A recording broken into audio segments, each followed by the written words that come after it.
العالمين والصلاة والسلام على سيد المرسلين وعلى آله وأصحابه أجمعين أما بعد أعوذ بالله من الشيطان الرجيم بسم الله الرحمن الرحيم إلهكم إله واحد لا إله إلا هو الرحمن الرحيم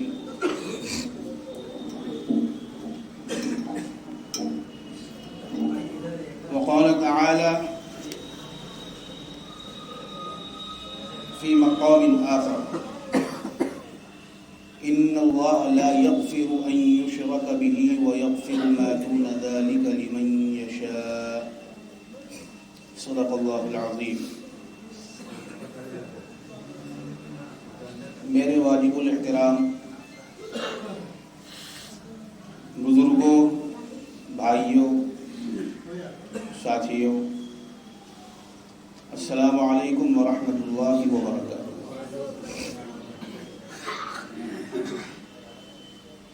میں نے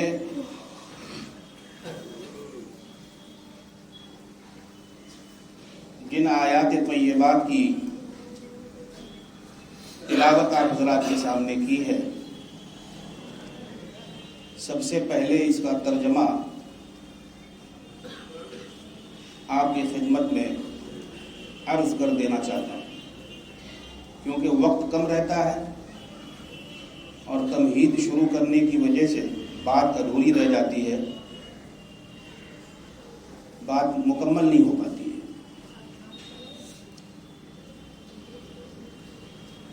اللہ تبارک و تعالی نے ارشاد فرمایا کہ تمہارا معبود ایک معبود ہے،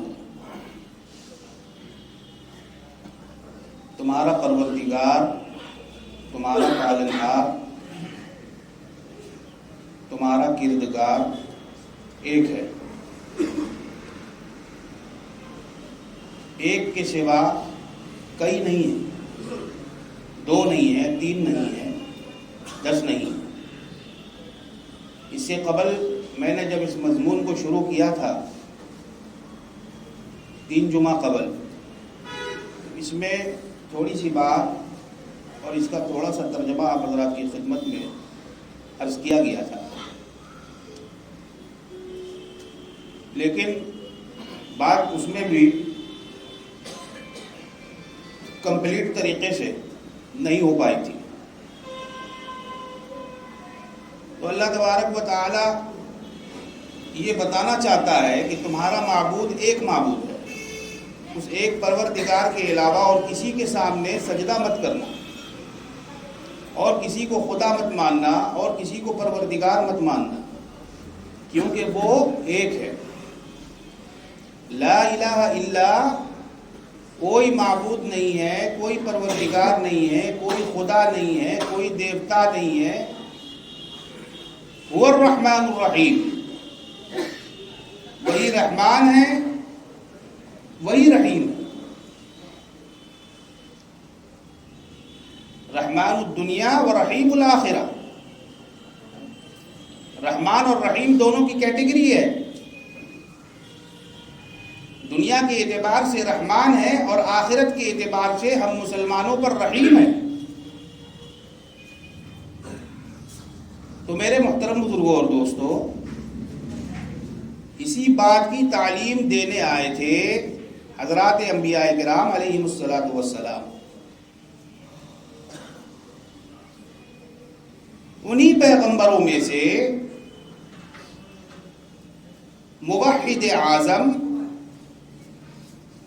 اللہ کے جلیل القدر پیغمبر حضرت سیدنا ابراہیم خلیل اللہ علیہ الصلاۃ والسلام بھی، جن کا ذکر خیر آپ حضرات سماعت فرما رہے ہیں. کیونکہ توحید کو اگر حضرت ابراہیم علیہ الصلاۃ والسلام کی ذات اقدس سے الگ کر دیجئے گا تو توحید نامکمل رہ جائے گی. حضرت سیدنا ابراہیم علیہ السلام سے توحید، وحدانیت اس قدر ان سے جڑی ہوئی ہے کہ اس کو الگ نہیں کیا جا سکتا، اس کو جدا نہیں کیا جا سکتا۔ چنانچہ اللہ تبارک و تعالی قرآن کریم میں کیا ارشاد فرماتے ہیں؟ وَاذْكُرْ فِي الْكِتَابِ إِبْرَاهِيمَ إِنَّهُ كَانَ صِدِّيقًا نَبِيًّا۔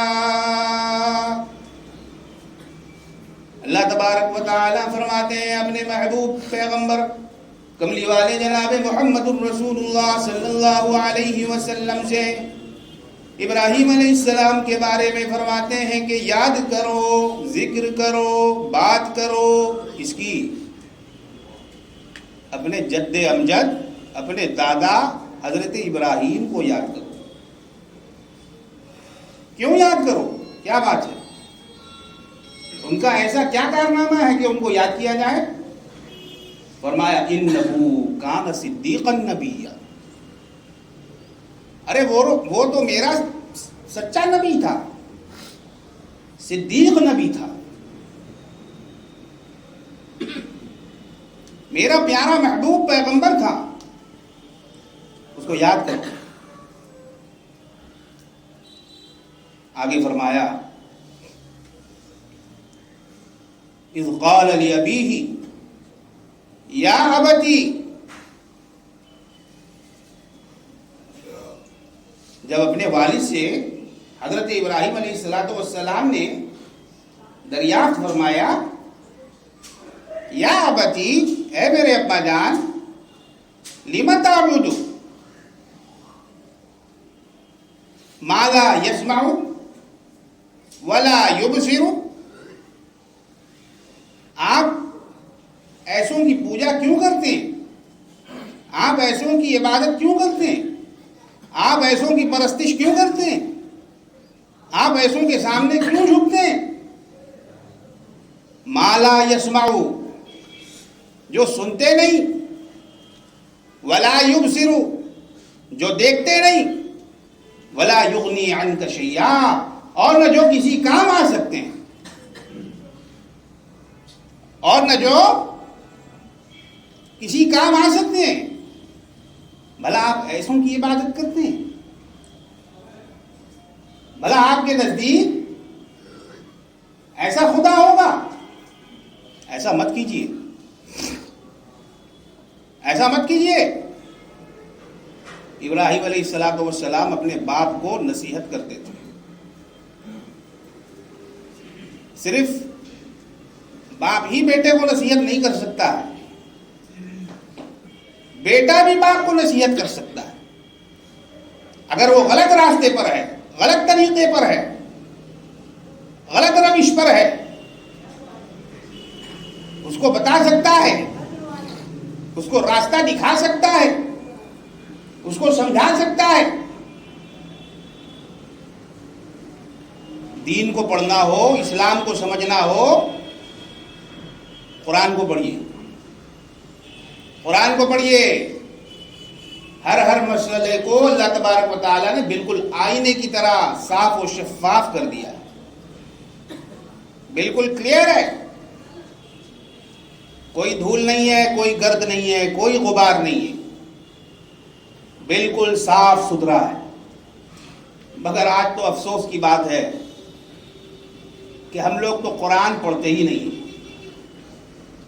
بات پھر وہیں آتی ہے، کیا کیجئے گا، پہنچی وہیں پہ خاک جہاں کا خمیر تھا۔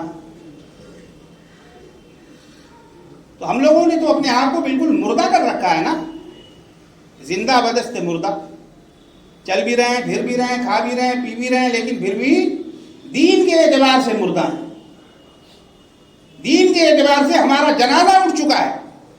آپ اس بات کو مانیے نہ مانیے، اس بات کو تسلیم کیجیے نہ کیجیے، لیکن ہمارے اندر ایسی مردنی چھائی ہوئی ہے اور ایسے غفلت میں ہم مبتلا ہیں کہ یہ غفلت ایسا معلوم ہوتا ہے کہ قبر کے اندر ہی جو ہے ختم ہوگی، قبر کے اندر ہی ختم ہوگی۔ غفلت کے چادر کو چاک کرنے کی ضرورت ہے۔ آنکھیں کھولیے بند ہونے سے پہلے، بند ہونے سے پہلے ابھی بھی وقت ہے، ٹائم ہے، موقع ہے، بروئے کار لائیے ایسے مواقع کو۔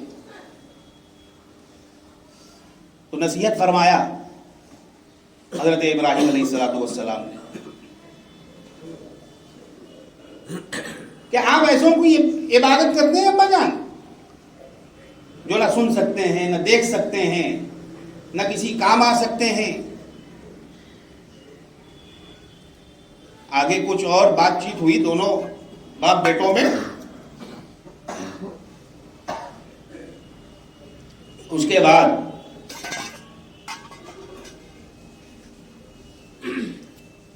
آزر کہنے لگا، حضرت ابراہیم علیہ السلام کا والد، قال اراغب انت عن آلہتی یا ابراہیم،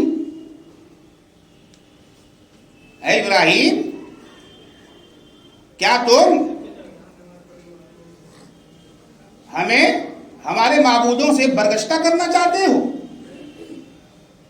کیا تم ہمیں ہمارے معبودوں کی پرستش نہیں کرنے دینا چاہتے ہو؟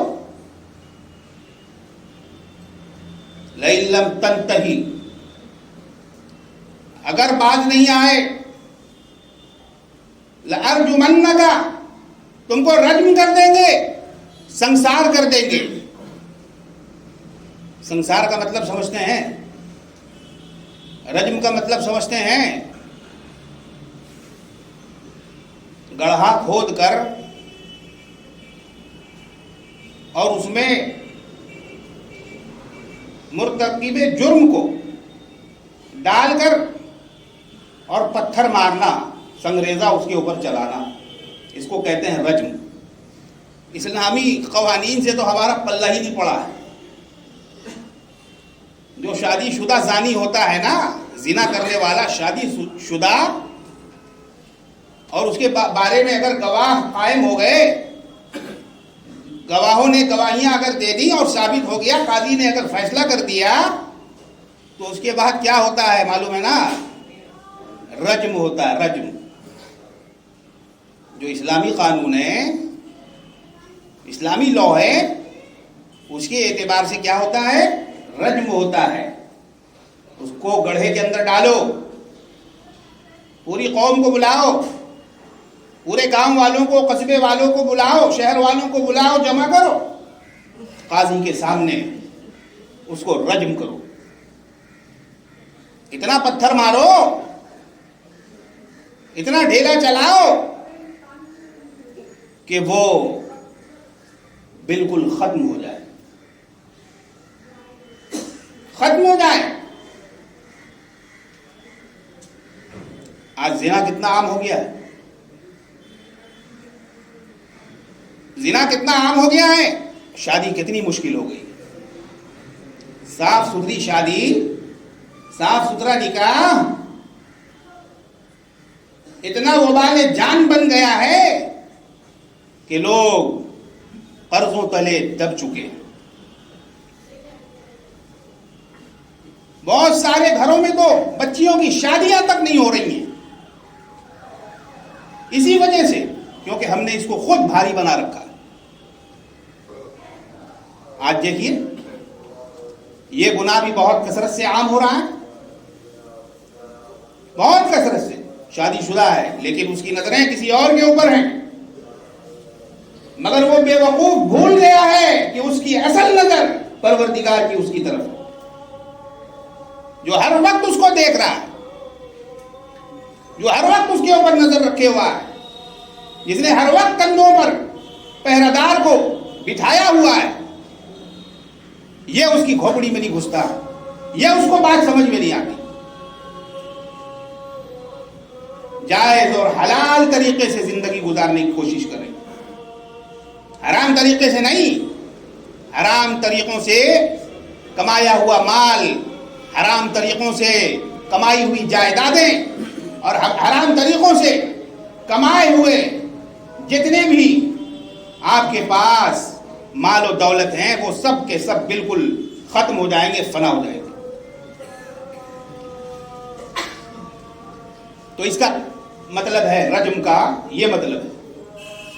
تو کیا فرمایا؟ ابراہیم علیہ السلام کے والد نے کیا کہا کہ ہم تم کو رجم کر دیں گے. لَأَرْجُمَنَّكَ وَاهْجُرْنِي مَلِيًّا. چلے جاؤ یہاں سے، نکل جاؤ یہاں سے، چھوڑ دو میرے گھر کو ایک مدت کے لیے، ملیہ ایک مدت کے لیے، ہٹ جاؤ میری نظروں سے. یہ سب سننے کے باوجود بھی حضرت ابراہیم علیہ السلام نے کیا فرمایا؟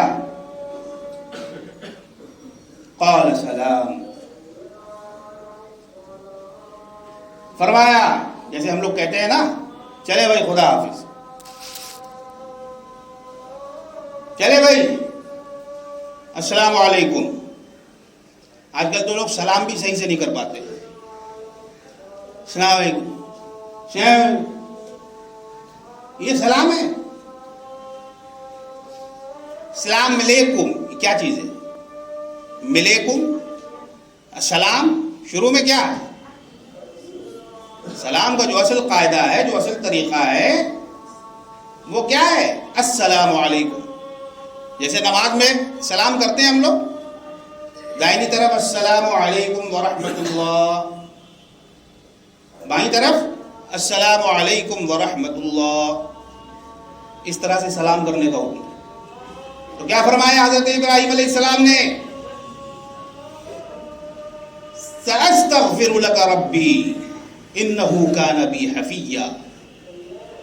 حضرت ابراہیم علیہ السلام نے فرمایا کہ آپ مجھے نکال دیجئے، گھر سے باہر کر دیجئے، ملک بدر کر دیجئے، لیکن پھر بھی میں آپ کی مغفرت کی دعا کرتا رہوں. انه كان بی حفیہ، کیونکہ میرا رب میرے معاملے میں مہربان ہے. میرے محترم بزرگوں اور دوستوں، حضرت ابراہیم علیہ السلام وہ پیغمبر ہیں کہ قرآن کریم میں 22 سورتوں میں حضرت سیدنا ابراہیم علیہ السلام کا ذکر خیر. آپ حج جیسی پوری عبادت کو لے لیجیے، ایک ایک رکن کس کی یادگار ہے؟ حضرت سیدنا ابراہیم علیہ السلام کی اور ان کے بیٹے حضرت اسماعیل علیہ السلام کی، اماں ہاجرہ کی. ان بزرگوں کی یادگار ہے. تو خدا کو ایک جاننا، خدا کو ایک ماننا، خدا کو ایک تسلیم کرنا سکھایا ہے نبیوں نے. اور سب سے پیارے نبی حضرت اقدس جناب محمد الرسول اللہ صلی اللہ تعالی علیہ وسلم نے اپنے صحابہ کو سکھایا اور بتایا، اور اپنی زندگی میں عملی نمونہ بن کر ان کو دکھا دیا کہ دیکھو عبادت ایسی ہوتی ہے، عبادت اس طرح سے ہوتی ہے. عبادت کا یہ طریقہ ہے، نماز کا یہ طریقہ ہے، رکوع کا یہ طریقہ ہے، سجود کا یہ طریقہ ہے. ایک موقع پر مسجد نبوی میں کملی والے آقا مدنی مولا جناب محمد الرسول اللہ صلی اللہ تعالی علیہ وسلم تشریف فرما تھے. دیکھا کہ ایک صحابی آئے ہیں اور جلدی جلدی نماز پڑھ رہے ہیں، جلدی جلدی نماز پڑھ رہے ہیں. جب نماز پڑھ کے فارغ ہو کر آئے سرکار کی خدمت میں، کہا السلام علیکم. فرمایا کہ ارجع فصلی، جاؤ واپس جاؤ نماز پڑھو. فإنک لم تصلی، تم نماز نہیں پڑھے ہو. پھر گئے واپس، پھر نماز پڑھی ہو انہوں نے، اور پھر واپس آئے نماز پڑھ کے. نماز کیسے پڑھ رہے تھے؟ وہی جلدی جلدی، جیسے ہم لوگ کیسے جلدی جلدی پڑھتے ہیں، رکوع جلدی، سجدہ جلدی، سورہ فاتحہ جلدی، سجدہ میں جاتے ہیں تو سبحان ربی الاعلیٰ بھی صحیح سے نہیں پڑھتے. سبحان سبحان سبحان کیا چیز ہے یہ؟ کیا ہے یہ؟ اتنے بھی تو جاہل نہیں ہیں آپ. سجدے میں اس طرح سے پڑھا جاتا ہے یا رکوع میں اس طرح سے رکوع کیا جاتا ہے یا اس کی تسبیحات اس طرح سے پڑھی جاتی ہے؟ ایسا تو نہیں ہوتا. سبحان ربی الاعلیٰ، سبحان ربی العظیم. صحیح کیجئے، اپنی نمازوں کو درست کیجئے، اپنی نمازوں کو ٹھیک کیجئے. میرے محترم بزرگوں اور دوستوں، تو وہ صحابی پھر آئے اور پھر اسی طرح سے جلدی جلدی نماز پڑھ کے پھر قریب آئے اور سلام کیا. حضور نے فرمایا کہ جاؤ جاؤ جاؤ پھر سے نماز پڑھو، نماز پڑھ کے آؤ. محدثین نے لکھا ہے جب تیسری دفعہ آئے تو اس کے بعد حضور نے ان کا سلام لیا اور فرمایا کہ نماز صحیح سے اور قاعدے سے پڑھا کرو، ڈھنگ سے پڑھا کرو، نماز میں جلد بازی مت کرو. تو میرے محترم بزرگوں اور دوستوں، سارے دین کا خلاصہ یہ ہے کہ ہم خدا کو ایک مانیں اور اسی کے سامنے سجدہ ریز ہوں، اسی کی پرستش کریں، اسی کی عبادت کریں، کسی اور کی عبادت نہ کریں اور نہ کسی اور کو خدا سے اٹیچ کرنے کی کوشش کریں. یہ بہت بڑی ہمت اور بہت بڑی جسارت کی بات ہے. خدا سے کسی کا مقابلہ نہیں ہے. کملی والے آقا مدنی مولا جناب محمد الرسول اللہ صلی اللہ تعالی علیہ وسلم کو بھی اللہ تبارک و تعالی نے کیا فرمایا؟ اللہ نے کیا فرمایا؟ لئن اشرکت لیحبطن عملک لیحبطن عملک وَلَتَكُونَنَّ مِنَ الْخَاسِرِينَ. اے نبی، اے پیغمبر، اگر آپ بھی شرک کریں گے، اگر آپ بھی میرے ساتھ اور خدا کو جوڑنے کی کوشش کریں گے تو یاد رکھیے ہم آپ کے اعمال کو حفظ کر لیں گے، آپ کے اعمال کو ختم کر دیں گے. اس لیے وَلَتَكُونَنَّ مِنَ الْخَاسِرِينَ. اور آگے فرمایا اور آپ خسارہ اٹھانے والوں میں سے ہو جائیں. بتائیے کس کو کہا جا رہا ہے؟ پیغمبر خدا کملی والے جناب محمد مصطفیٰ صلی اللہ تعالی علیہ وسلم کو کہا جا رہا ہے کہ شرک مت کیجئے گا، میرے ساتھ کسی اور کو شریک مت کیجئے گا، میرا اور کسی کو پارٹنر نہیں بنائیے گا. یہ کس سے کہا جا رہا ہے؟ حضور اقدس صلی اللہ علیہ وسلم سے کہا جا رہا ہے. تو میرے محترم بزرگوں اور دوستوں،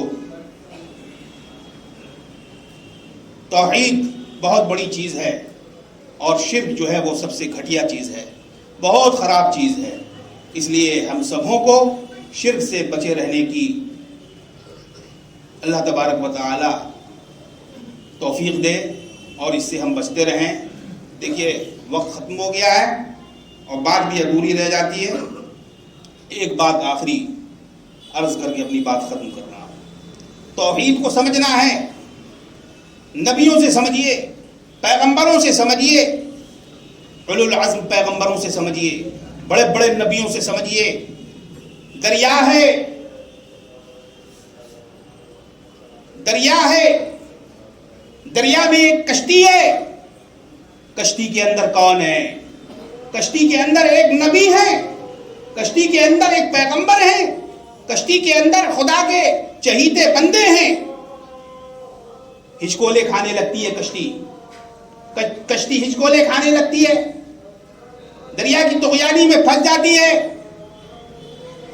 اور اندر قرآن نکلتا ہے، قرآن اندازی کی جاتی ہے، قرآن اندازی کی جاتی ہے کہ ایسا کوئی شخص ہے جو نافرمانی کر کے یہاں آیا ہے، جو نافرمانی کر کے آیا ہے.